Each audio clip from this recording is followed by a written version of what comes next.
fame and get them to the top where they'll make more money, why not at least try it out? If it works, you'll get rich. If it doesn't, you just get a new rapper and try again. Kind of sad, but hey, that's how they view it. Granted, not everyone will be up for this plan, so you have to volunteer yourself anyway to the fire, especially given some of the more controversial elements of the plan, obviously. But for some, they'll be willing to take that risk to end up like Lil Pump. And that's why Be Like Me was made, because there are many out there trying to be like him. Number 4, Be Like Me. How? This is his album. It's called Harvard Dropout. Here with the song Be Like Me, Lil Pump. As noted, the real point of the song is the mocking of Lil Pump's plan that was born in order to copy his success. But even more at a basic level, there's something to be said about people trying to be like Lil Pump. He even spells it out in the chorus of the track. Everybody wanna be like me. Oh yeah. Everybody wanna be like me. Huh? Everybody wanna be like me. Bust down big chains and dress fancy. Ooh. Everybody wanna be like me. Because if you really think about it, I mean, seriously think about it. On a base level, we all really do wanna be like Lil Pump. Not a rapper per se or even famous per se, but well off in life. At present, Lil Pump is worth about $6.5 million, but the contract he signed with Warner Brothers was worth upwards of $8 million, and that's not counting royalties and other things that he has. The point is, he's rich, very rich, and though money may be the root of all evil, depending on who you talk to, of course, that doesn't mean we don't think about it. Even if we break down— Are you still using Google? I have something to show you. Ecosia is a search engine just like Google. So you can search for a hotel or general information you need. But then Ecosia makes sure its profits are used worldwide to plant trees. On that fourth line about having big chains and dress fancy, we've all had notions about having stuff like that, right? Having lots of jewelry or having lots of fancy suits or outfits and dresses. Most people want the kind of life where you don't have to care about how we get the money and just spend it on whatever makes us happy. And if Lil Pump has done anything in his life, it is spend money on things that make him happy. Like when he spent $4 million on a house just because J. Cole told him to spend his money wisely. I went and dropped $4.5 million on a house. You know why? Cause scat. So clearly he missed the point, but the point is not missed here. Number 3, tribute to Eminem. What might surprise you about Be Like Me is that it's actually a tribute in parts to another legendary rapper, the one and only Eminem. I know, this may sound odd at first, but let's look at this legendary song, The Real Slim Shady, where he calls out his imitators. Does that sound familiar? And notes that he's the only real Slim Shady. This is important because Lil Pump is dealing with the imposter syndrome from the people trying to mimic his fame, and in the early 2000s, Eminem was dealing with the exact same thing. At that time, rap was a very much black genre, and the stereotype was that white boys can't rap or jump, but that's a matter of a story for another time. So enter Eminem, who not only blows away the competition, but becomes the biggest of the musicians on the planet, which inspires a generation of white rappers who are trying to be the next Slim Shady. And he wasn't having any of it. I'm Slim Shady, yes, I'm the real Shady. All you other Slim Shadys are just imitating. So want the real Slim Shady, please stand up. Please stand up. Please stand up. Because I'm Slim Shady, yes, I'm the real Shady. Now let's listen to one of the verses from Be Like Me. I know, that's right. You don't know that life. Stay in your own lane or make me bowl that strike. Everybody want to be like me, but there's only one I in my EYE. Yeah. Granted, it's not exactly the same thing, but the feeling is the same. They're calling out their imitators who are trying to be like them and try to get that same kind of fame. It doesn't work that way, and they're making that known. And if you don't believe me when I say that this is a tribute to Eminem, here are 2 things you need to know. When Eminem came out with Kamikaze last year, he called out Lil Pump for imitating Lil Wayne. Ironic? No? But instead of getting mad, Lil Pump actually thanked him for the call out. And 2, if you look at the music videos for The Real Slim Shady and Be Like Me, you'll see there's a lot of inspiration from it. So yeah, Lil Pump really respects Eminem, so why wouldn't he? Number 2, role model. When it comes to Lil Pump, he's definitely a guy who likes to stir up controversy, which, if you recall, was part of the Lil Pump plan. But he's also not afraid to say things like they are right now, such as how he feels about his life and how glorious it is in his mind that he doesn't need to compensate for other things. I'm a millionaire, but I don't know how to read. Nope. I'm a role model that these kids want to be. Oh.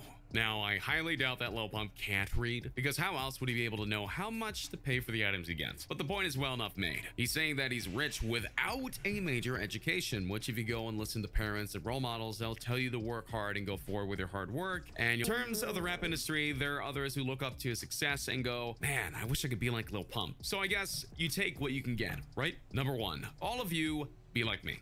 Do you think just because you have dreads and face tats, you're gonna blow up?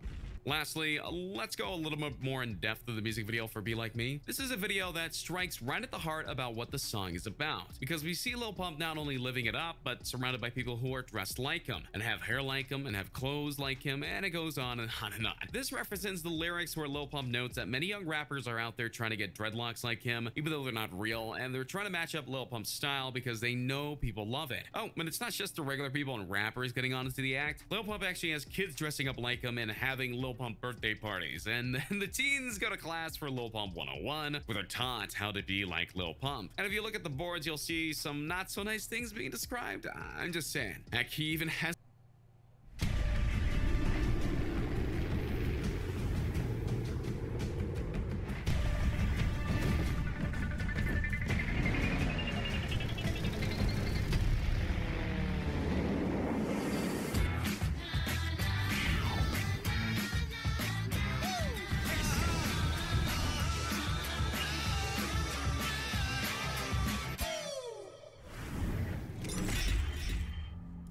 to see where he's being followed by zombie imitators of himself. It's a little on the nose, but it's clear what the intent is. He's ragging on all the imitators out there and saying that no matter what your plan is, no matter how far you're willing to go and try to be like Lil Pump, you're never ever gonna be Lil Pump. And there's a valuable lesson in that, as you can try and copy someone's act and get called out for it, or you can try your own thing and try to make your own path in life and know that you did it on your own merits, because for all his flaws and faults, that's exactly what Lil Pump did. So what do you think of this breakdown of Be Like Me? Do you think Lil Pump dropped the right beat? Was Lil Wayne a good addition to the song? What do you think about the music video? Let me know your thoughts in the comments down below. Be sure to subscribe, and I'll see you next time on King Trending. Hey, just a reminder that we're changing up the giveaways. From now on, we're offering the Galaxy Note 9, the one that comes with the exclusive Fortnite skin, the new iPhone X Max, which we'll pre-order for you, and the new Apple Watch Series 4, which we'll also pre-order for you. The winner gets to decide between these three.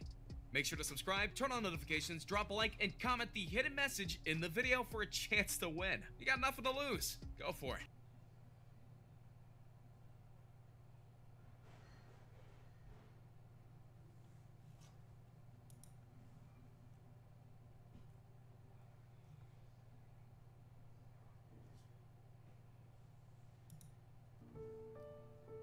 There's something that feels different about watching Joji succeed. As if it is almost like watching an old friend making their dreams come true. And I find his unorthodox journey to fame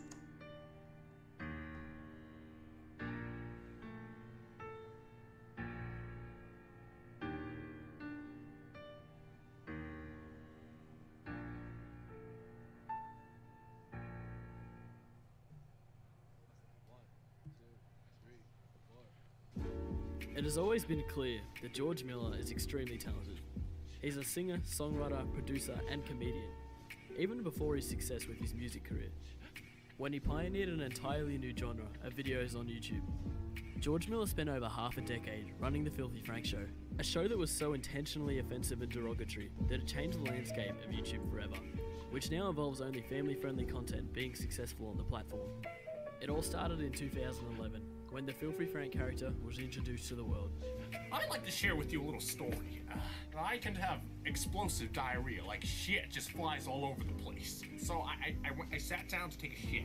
It was the start of an iconic series with a massive amount of characters that all had backstories and roles they filled in the show.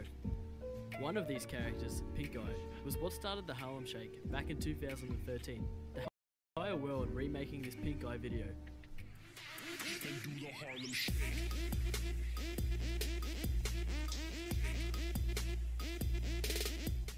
From 2013 to 2017, The Filthy Frank Show became one of the most popular series on YouTube.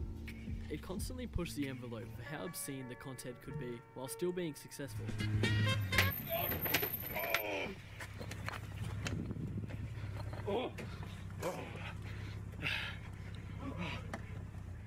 Welcome to The Filthy Frank Show. From the Cake Trilogy to the Pink Season album, The Filthy Frank Show exceeded all expectations. This next song is from an artist called Pink Guy. Love the cover, love the name. Maybe I love the music. Let's take a listen to Meme Machine. Meme Machine. Meme. Wow. Give me the memes.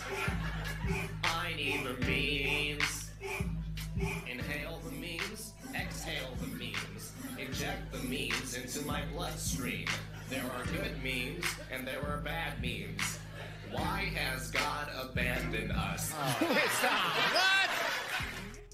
The Pink Season album was, in my opinion, the greatest achievement of the Filthy Frank show and its characters. In a time where society was moving into a culture of being politically correct and shunning everything else. This mysterious album, created by an artist called Pink Guy, topped the iTunes charts with an album of 33 songs parodying almost every genre of music. But there was one song that didn't sound like a parody or a satire, and it sounded a little bit different to the rest of them.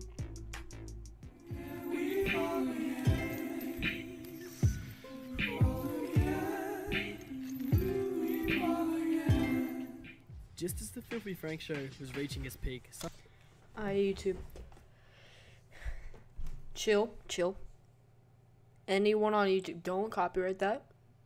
Like, all credit to the Pink Guy, aka the Filthy Frank show, or Joji.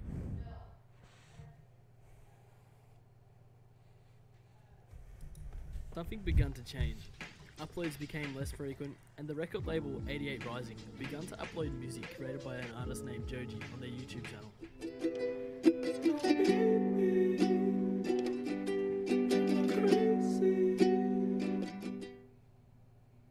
This music had existed on Joji's SoundCloud for quite some time before they were re-released on 88 Rising, and they were received very well by fans.